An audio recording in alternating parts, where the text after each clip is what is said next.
Sa naganap na finale MediaCon ng teleseryeng Lavender Fields, naitanong kay Janine kung minamanifest din niya ang magkaroon ng boyfriend. Thank you, Lord. Manifest mo rin ba yun? Manifest ko ba? Actually, parang ang goal ko lang is parang mahalin yung sarili ko. At ang sabi niya, minamanifest lang niya noon na mahalin ang sarili niya, pero may biglang dumating sa buhay niya sabay ngiti. Tapos may dumating. So dapat talaga may dumating na additional na nagmahal. Kusang boyfriend siya. Biglang napalingon at hinanap ni Janine si Jericho Rosales nang tinanong siya ng isang press kung ilang buwan na ba silang dalawa. Ilang months na kayo? Ay, asan na ba siya? Asan na ba siya? Asan na ba si Janine? Hindi! Asan na ba si Janine? Ganon din si Jericho, naghahanapan ang dalawa dahil ayaw magsalita ng isa sa kanila dahil hindi sila magkatabi na in-interview.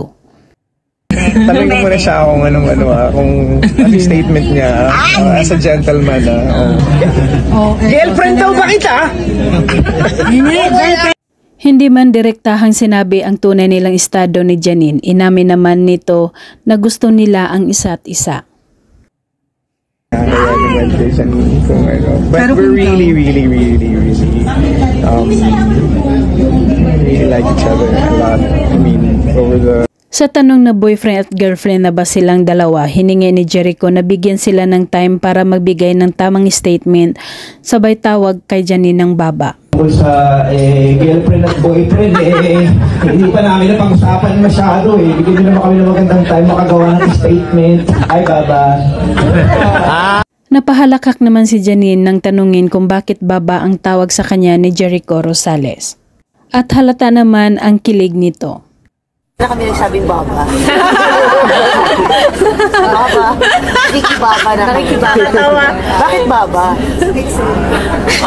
Ayon pa ng dalaga, parang malayo pa daw ang pinanggalingan ng tawag sa kanya ni Eko at hindi na dinidetalye ng dalaga ang lahat. Mabang kwento yun. Parang may mga iba pa siyang origin.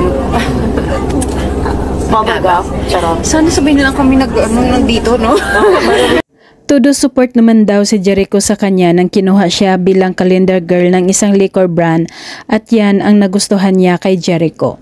Pero ang ganda mo to. Super supportive lang talaga siya. Dapat naman talaga yung mga kasama niyo sa buhay supportive sa mga ginagawa. So nagpa-autograph na siya, meron na siya.